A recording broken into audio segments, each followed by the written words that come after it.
nice. So this is our first video on German language on our channel, which is the channel of converselogix, and we'll be keep posting our German language videos here and to cover A1 level course. So this is our first video for German language courses. So today we are starting with the alphabets, how to pronounce alphabets in German language, so that you can start reading some words in German once you know the alphabet sounds in German. So this video is created by converselogix, and this is we start with German language alphabets. So alphabets, as we have, you must have seen that German alphabets are like the alphabets we have in English, but the pronunciation of these alphabets are different than English. Some are similar, some are different, and this is how the German sounds different when somebody speaks. So normally people think that okay, we have the same alphabets like in English, in German as well, but the sound are different than the English alphabets in German, which we are going to do in this first video. And then we'll also practice then some words. We'll read some words after doing the sounds, and then we'll also I'll highlight in this video that which are the sounds different, so that you can learn it, that these are the sounds different, and so that you can keep it in mind. So I just start with the very first alphabet, which is A. Normally the alphabets A is pronounced with A sound, but in German it's A. So we have to open the mouth and say it's A. Okay, so those sounds which are different than the sound in English, I have marked them red, so that it's easy for you to remember that which are the sounds where you need to pay attention. Okay, so A is definitely a sound which has different sound than English. A, apple, but in German A is A sound. B, B, B has the same sound like B. So we say B, the two alphabets A, B. Next is say and day. So A, B, say, day. So one different sound we have with A, which is A sound. But we need to learn these alphabets with these sounds which I'm using, A, B, say, day. I'll explain that why one needs to learn this way later. Let's go through the sounds first, and then I'll tell you that how you need to learn it and why it needs to be learned like this. Okay, so A, B, say, day. Another different sound we have in German is E. E is E in English we have, but in German it's A. A, B, say, day, A. Okay, so A, apple is E, A in German. That's one of the different sound than English alphabets. Then F, F is F, like in English, it gives you 4 sounds. Then we have G, G is G, gay. So we have learned A, B, C, D, A, F, K. Okay, 2 sounds which are different, A, E, A. Okay, A, B, C, D, E, F, K. Now we have her sound, which is again like in English, ha, her sound. There is no difference in this sound. Next one is E. I is E in German, and J is yacht. J has y sound. When J is written, then it needs to be pronounced y, and the sound which we call J is yacht. So these are 2 different sounds again. Then English we have A, different, B, say, day, A, different, F, K, ha, E, different, yacht. J is y sound. Ka, again, ka sound. L sound. There is no difference. And then we have M sound. N sound. O is O, like in English. And then we have P, pay. So one needs to learn these sounds with these words which I have written in front of them. A, B, C, D, E, F, G, H, I, J, K, L, M, N, O, P, and then we have Q. Q sound is Q, K, and U, Q, R, R, R sound, very strong sound actually in German, S, and T. Q, R, S, T. They also don't have a different sound.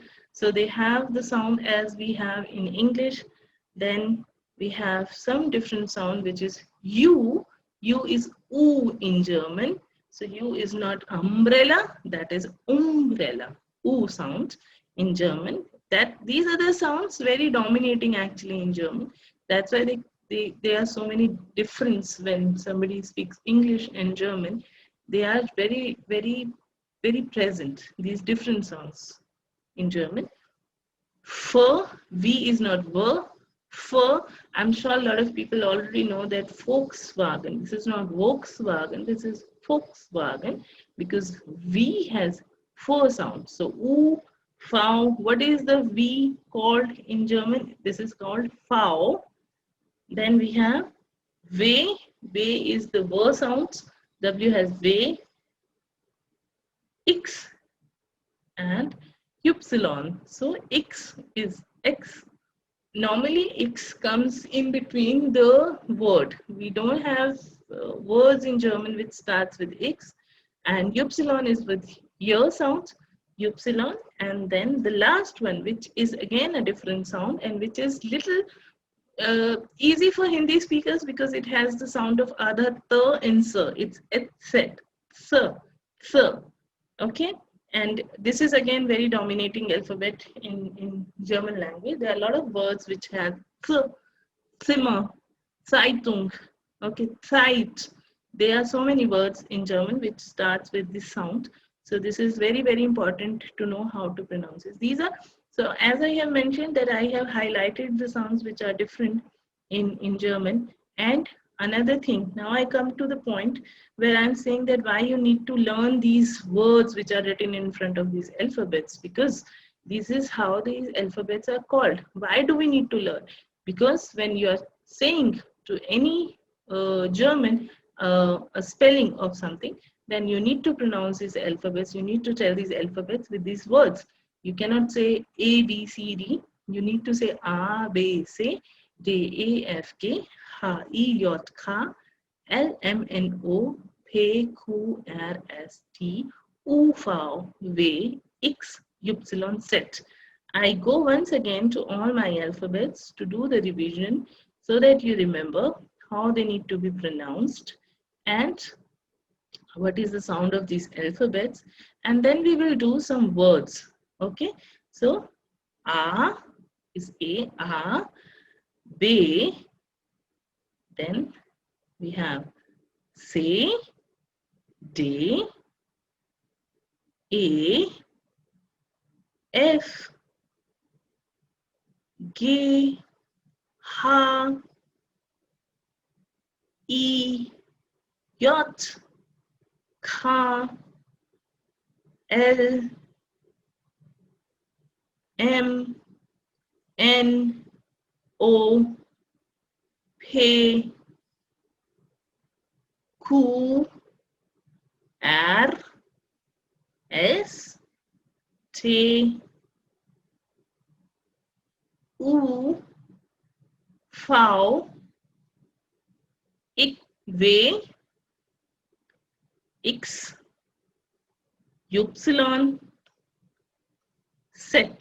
Okay, so if I'm telling a person a spelling of let's say bed, so I would say in German Bed. Okay, so I have to learn these words which are written in front of the alphabets. And another important thing is, as I already mentioned, I have highlighted here the alphabets which have different sounds.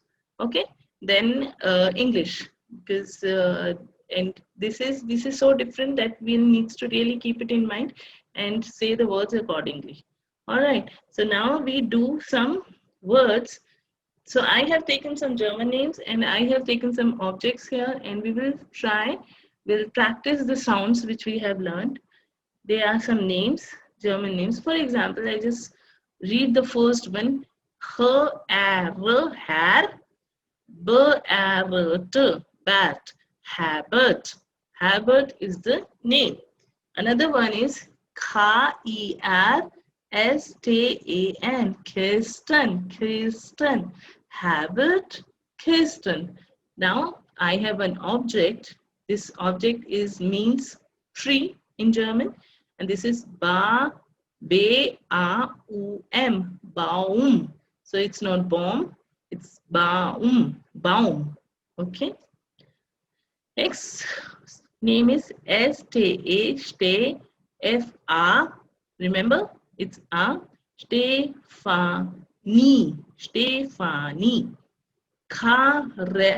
R sound, Restean, Christian. Next object is Blumen. Blumen is flowers in German, and these are some names.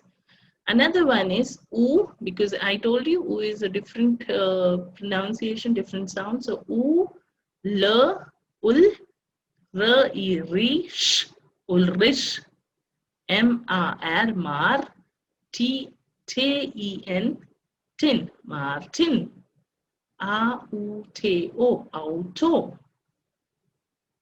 L-A-R-S, Lars, L-A-R-S, Lars. This is how we call in German. L-A-R-S, Lars. B-R-E-T-T-A, Britta. V-O-H-N-U-N-G, Wohnung. Okay. Then we come to, again, another sound I have taken which is different than usually we are used to. This is J, this is yacht, yacht, O-H-A-N-N-A, Johanna. And next one is Brigitta. On the object which we have taken is Schule. Johanna, Brigitta, Schule. Again, one more with yacht. Jakob. Angela, Ampel. Jakob, Angela, Ampel. Gernot, Karen, Essen. And last, Tobias. These are my words. Tobias. I will appreciate once after seeing this video, you also practice these words and these names and follow the sounds which we have done just before. One more thing I just wanted to mention here, when you are learning the alphabet sounds in German, you must have noticed that there is no concept of, silent sounds or the alphabets which are silent. Mostly whatever it's written, like we have the concept in Hindi also, what we write, we pronounce it. This is also like we have in German. So every alphabet has its sound and we pronounce it. When they come together, they bring another sound, but we pronounce, we speak the sounds which are there for the alphabet. So this is very, very important to understand the structure of a language. I must say, knowing German, that German is a very structured language. If you understand the concept, if you follow the structure of this language, you can learn it very well. You can have a command on this language very soon, but one needs to follow how it's been constructed, how it's been structured. Okay, so this is what we have done with the alphabets. I just want to introduce you some other sounds which you must have seen if you have ever seen German written somewhere, that we have some special symbols in German. These are called umlaut in German, and these umlauts we have on these three vowels, A, O, U, right? These are 2 points so to say, and they are called umlaut in German. And what is the function of these umlauts or these special symbol alphabets? That they change the sound which we have just done. They just change the sound of these alphabets. When these alphabets, these umlaut alphabets are there, then they have some different sound. They add something to the sound of the main alphabet. Okay. For example, these vowels take umlaut in German. This is what I have explained to you. For example, we have learned that U has U sound. So without umlaut, it is fur. Okay, there is no word in German existing as fur, F-U-R. There is no word in German for individual. So the word in German which exists is für. What he has done, it has added ear sound with U sound. Für. Okay, and this is the function we can explain for the umlaut. They add ear sounds to the main root sound of an alphabet.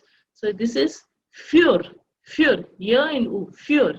Okay, and these are very fixed. It's not that you just put it somewhere and change the sound. These are the fixed words which have umlaut, and this is once you know that, okay, this is the umlaut and this is the change in the sound, then you learn it and you practice it. That's it. Same I have taken for A sound. This is Kase. If we don't have any umlaut here on this word, again, there is no word as such. But with umlaut, this word is Käse. Käse. A and ear, little ear. Käse. Käse is cheese in German. And the other word I have taken with O is one word is Forderung. Forderung. Of course, there is no word. The word in German is Förderung and Köln.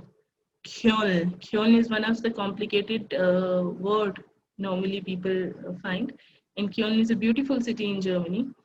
And this is the sound of this city, Köln. So the umlaut function is that they add a ear sound to the main root sound of the alphabet, which I have explained. So it's für, Käse, Förderung, and Köln. Okay, and these are fixed words. These are not only the words where the umlauts are used, but these are the fixed words in German which have the umlaut. Okay, there are a lot of names also, there are surnames also which have umlaut, okay, in German. For example, I'm taking Müller, but we have this as Müller. If we add this, the name is Müller. Müller is not, normally the Müller is with the U umlaut sound, it's Müller. I just want to highlight few things in German language when we are learning the pronunciations. First, alphabets, in which I have explained that which alphabets have different sound, which we need to keep it in mind because these are some of the dominating sounds in German. And two further sound I want to introduce to you, that is I, E and EI. These are the sound we normally found in verbs, in German verbs. And we convert these verbs, when we convert these verbs in present tense and future tense. So this is very much there, these sounds. Also in pronouns, it's there. And normally we make mistakes with these sounds. So the sounds EI has I sound. I like in English. So we have schreiben. So normally we read it schreiben, but that is schreiben. And on the other hand, IE sound has E sound, that is geschrieben. Schreiben, geschrieben. And if you see any text in German language, you'll see that how many times this sound comes in German. So IE is E and EI is I. Schreiben, geschrieben. Okay. And most important, which I wanted to tell you, that German is called Deutsch in German. German is an English word. And German language is Deutsch, and Germany is Deutschland, L-A-N-D, Land. And we are learning German here, or better, correctly said is, we are learning Deutsch. Once again, I just do a quick summary. We have learned alphabets, in which we have learned the alphabet sounds and how they need to be called, and which sounds are different sounds. Okay. Second, we have learned umlauts. What is the function of umlauts? What changes do they bring into the sentence, into the word? And then we have learned two further sounds which are very dominating sounds in German, where normally people make mistake. That is EI is I, schreiben, I is E, geschrieben. Okay, and most important, we need to learn before you start learning German that German is called Deutsch and Germany is Deutschland, and it's a beautiful language, it's a beautiful country. Okay, and with this, I think I just end here and vielen Dank, which is thank you. And we look forward to teach you more in the in the next video. And I hope you have enjoyed this video. Thank you so very much.